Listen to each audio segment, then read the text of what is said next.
Selamat malam pemirsa. Salam rahayu, semoga selalu dalam lindungan Yang Maha Kuasa. Semoga selalu sehat jasmani maupun rohani. Terima kasih sahabat-sahabat, saudara-saudara semua yang telah menyaksikan video-video tentang alam weda. Ya, pada malam ini saya berkesempatan untuk melanjutkan episode yang kemarin tentang Karma Yoga bagian 2 atau part 2, dengan hanya lakukan karma yoga atau pekerjaan, kegiatan di dunia ini sesuai karma kita dengan baik, dengan tepat, kita juga akan mencapai kesempurnaan, baik lahir maupun batin. Iya, sesungguhnya mendengarkan kisah percakapan Sri Krishna adalah salah satu anugerah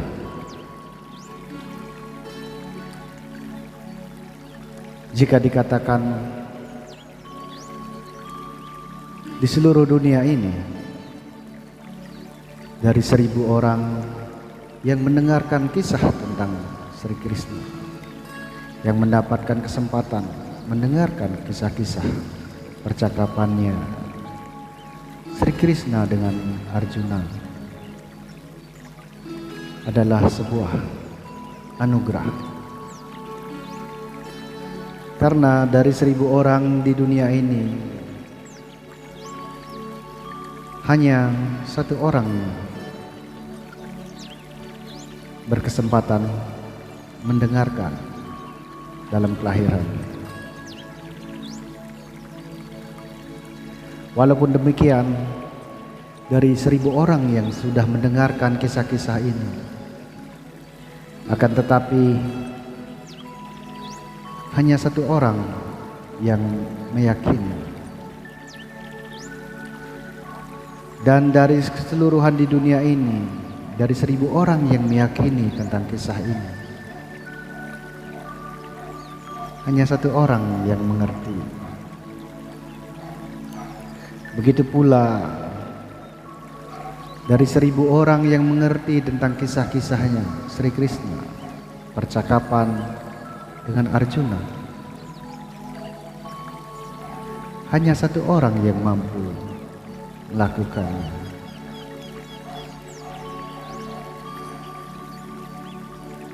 Begitu pula dari 1000 orang yang mampu melakukannya, hanya 1 orang yang mencapai kesempurnaan.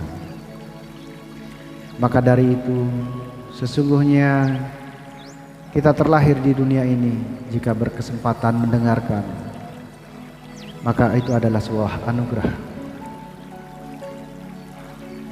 untuk menjalan menuju pada kebebasan.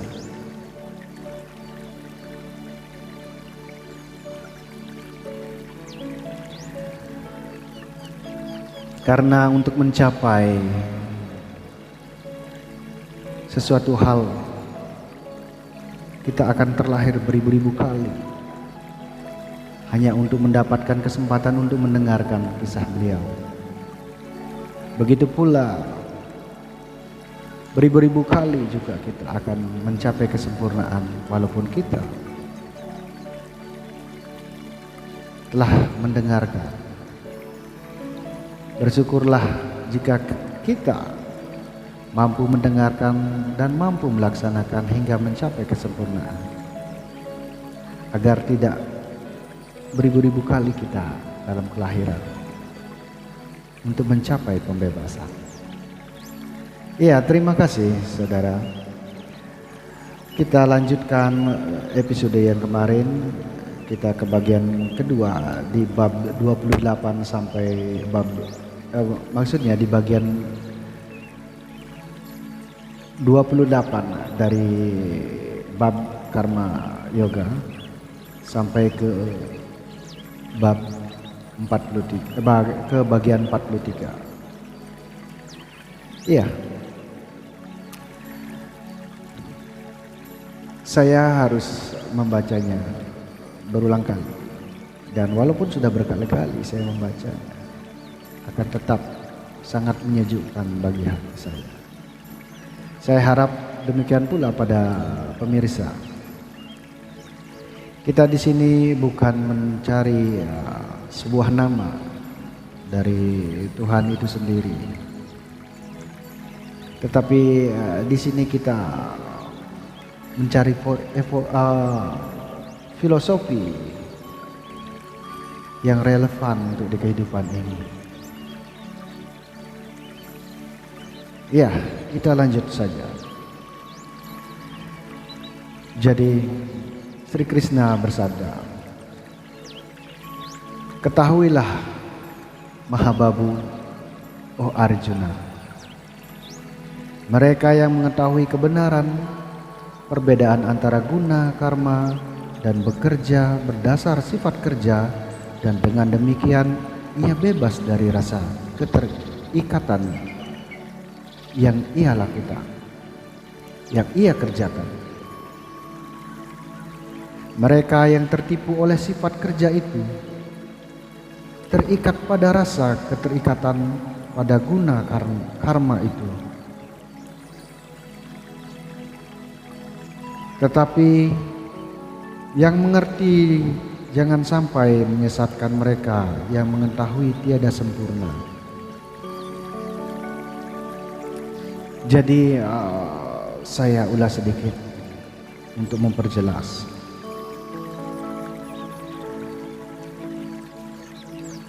Di sini ada sebuah karma yang di dalamnya juga terkandung dari guna karma itu. Guna karma itu bekerja dengan sifat kerjanya. Dengan demikian, jika orang melakukannya tanpa terikat akan guna-guna tersebut, maka dia akan terbebas dari segala dosa yang ia kerjakan.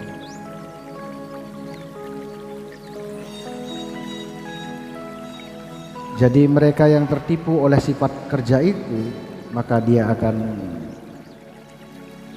memikirkan tentang guna dari kerja itu. Maksudnya dia akan berpikir tentang suatu hak dari sebuah kerja yang ia lakukan.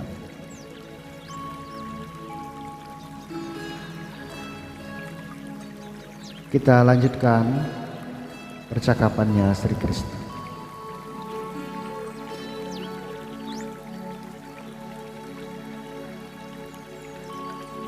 "Tunjukkanlah semua kerjamu itu kepadaku. Dengan pikiran terpusat pada Parama Atman atau Tuhan, maka bebas dari nafsu, keinginan, dan keakuan. Berperanglah, nyahkan rasa gentarmu itu." Di sini Sri Krishna mengatakan, tunjukkan semua kerjamu hanya kepadaku atau hanya kepada Tuhan. Dengan memikirkan bentuk Tuhan, dengan memikirkan tentang Tuhan, maka engkau akan mengerjakan sesuatu dengan keikhlasan dan tanpa perasaan untung dan rugi.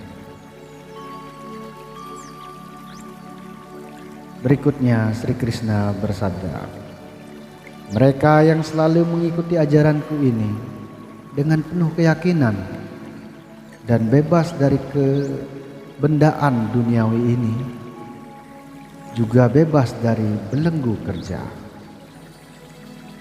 Jadi yang mereka melakukan mengikuti ajaran-ajaran Sri Krishna, mengikuti ajaran-ajaran Tuhan. Mohon maaf di sini karena ini adalah percakapan Sri Krishna dengan Arjuna. Jadi hanya mewakilkan sebuah nama yang sebenarnya secara absolut kita sebut saja Tuhan. Mereka yang selalu mengikuti ajaran Tuhan ini, dengan ajaran tanpa keterikatan ini, maksudnya, maka bebas dari kebendaan duniawi ini, dan ia juga bebas dari belenggu kerja. Dia akan terbebas dari guna-guna kerja itu, dari sifat-sifat karma itu. Saya ilustrasikan sedikit agar untuk memperjelas imajinasi saudara-saudara yang mendengarkan. Suatu contoh, ketika kita sebagai bawahan dari sebuah komandan atau kita sebagai prajurit, maka apapun yang diperintahkan oleh komandan kita akan selalu menuruti. Karena kita sebagai prajurit, tugas kita adalah bertempur. Maka komandan memberikan suatu komando, bunuhlah musuhmu. Jika kita kaitkan dengan sesuatu pekerjaan, sebagai seorang kesatria atau sebagai seorang prajurit, adalah kewajiban kita adalah membunuh musuh. Maka jika kita lari dari musuh adalah dianggap sebagai pengecut. Tugas kita adalah sebagai prajurit adalah membunuh. Tidak ada alasan tanpa sesuatu yang harus kita pikirkan selain menerima sebuah komando, membunuh semua musuh kita.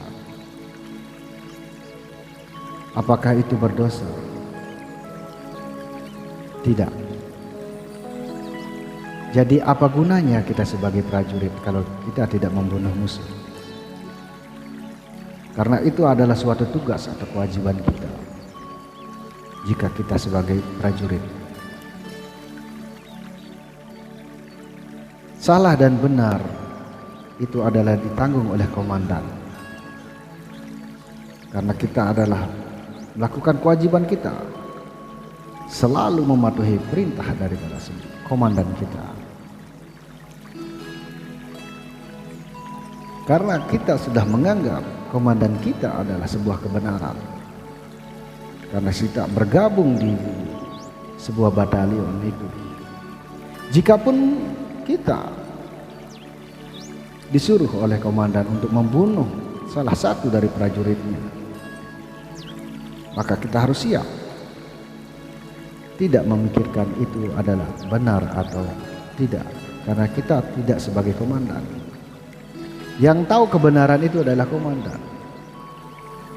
Kemungkinan besar komandan mengetahui bahwa ada musuh di dalam selimut kita.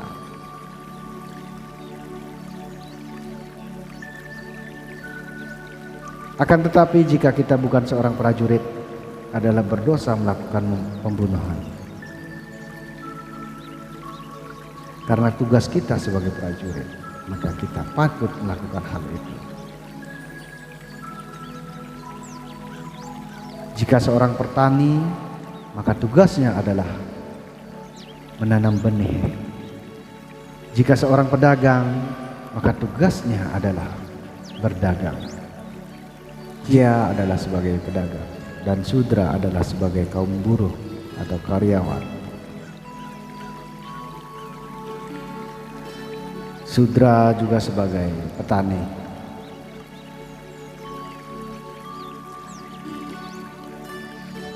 Jadi keempat warna itu, jika kita mengambil salah satu tugas yang bukan profesi kita atau kewajiban kita, seandainya kita sebagai petani mengambil tugas sebagai seorang polisi, walaupun itu baik yang dia lakukan, maka akan tetap dikatakan tidak benar.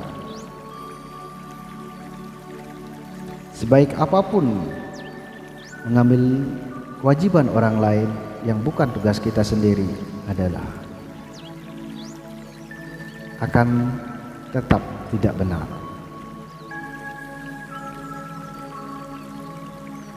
Itu yang dimaksud beliau.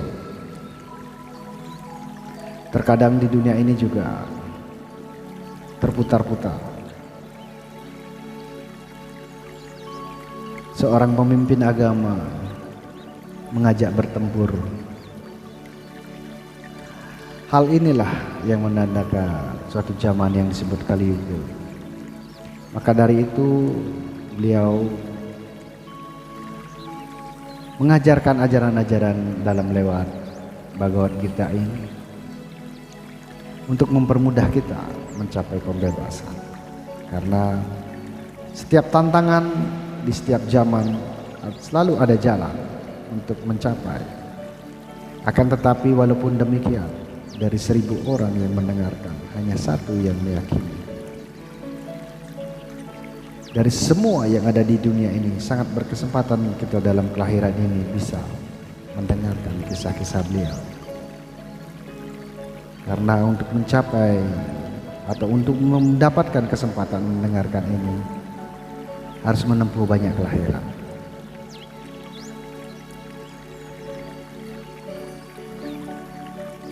Selanjutnya Sri Krishna bercerita, tetapi apakah yang mendorong orang berbuat dosa walaupun bertentangan dengan nuraninya, seolah-olah dengan paksa? Apa sebabnya?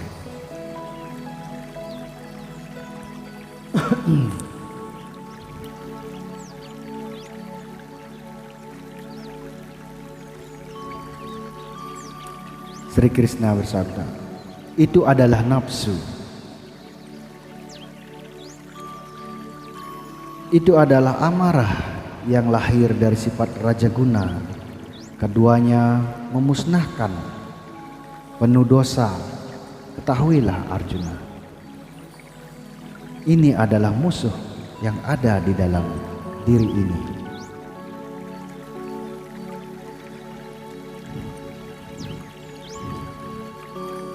Bagaikan api yang diselubungi asap dan bagaikan cermin yang diliputi oleh debu, bagaikan biji yang dibungkus dalam kandungan, demikian pula dia diselimuti oleh segala hal yang menutup kebersihan jiwanya. Tertutuplah ilmu pengetahuan kebajikan itu oleh nafsu yang tidak puas-puasnya pada mereka, yang merupakan musuh utama seorang manusia.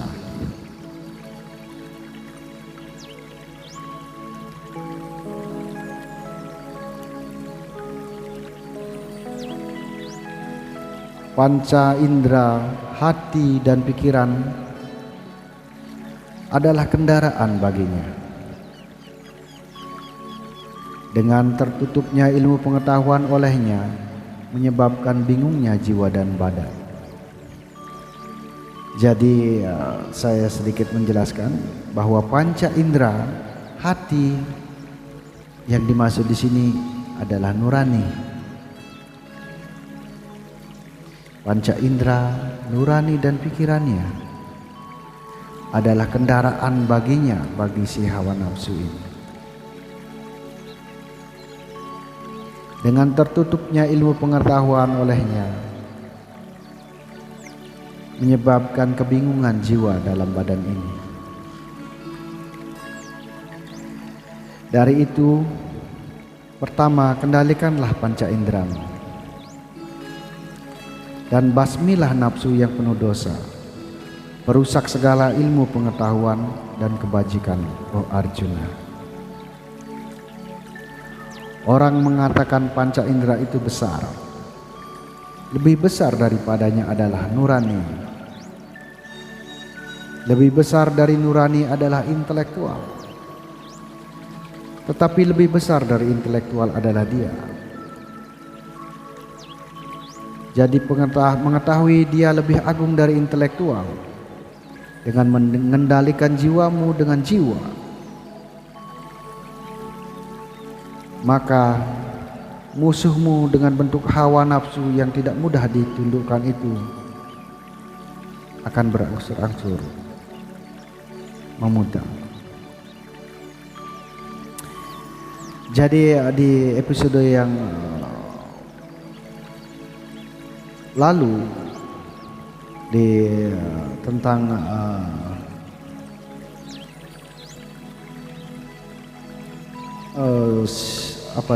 tubuh kita sendiri, itu saya juga lupa ya, saya buat konten yang lalu, di konten-konten yang lalu itu sempat saya ceritakan juga tentang panca indera ini ya. Jadi di sini indera-indera itu, tubuh kita, badan kita dikuasai oleh indera. Jadi itu maksudnya, indera kita dikuasai oleh pikiran. Jadi pikiranlah yang memimpin dari panca indera ini. Tanpa dipimpin oleh panca indera ini, oleh pikiran, panca indera ini akan bergerak bebas tanpa kontrol. Jadi dikontrol oleh pikiran. Di atas pikiran, maka yang mengontrol adalah kecerdasan atau intelektual. Dan di atas intelektual itu yang mengontrol adalah kesadaran itu. Kesadaran itu adalah lebih tinggi daripada intelektual. Dan kesadaran itu adalah sang jiwa kita.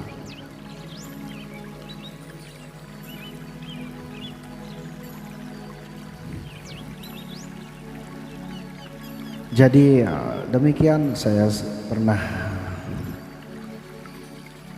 mengisahkan tentang panca indera ini juga, dan tubuh-tubuh ini. Saya sempat mengulasnya. Kalau Anda belum sempat, silahkan cek di konten-konten saya.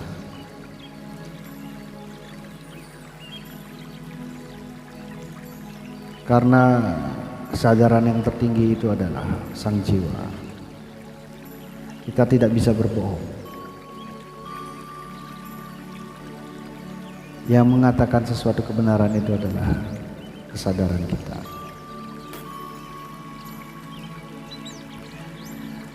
Iya, terima kasih. Itu yang telah mengakhiri sampai di bagian yang ke-43 dalam bab karma yoga. Sungguh sangat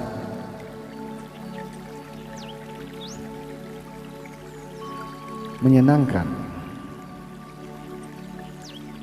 dalam hidup ini bisa berkesempatan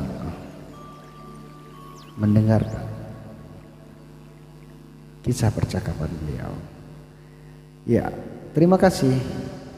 Salam rahayu.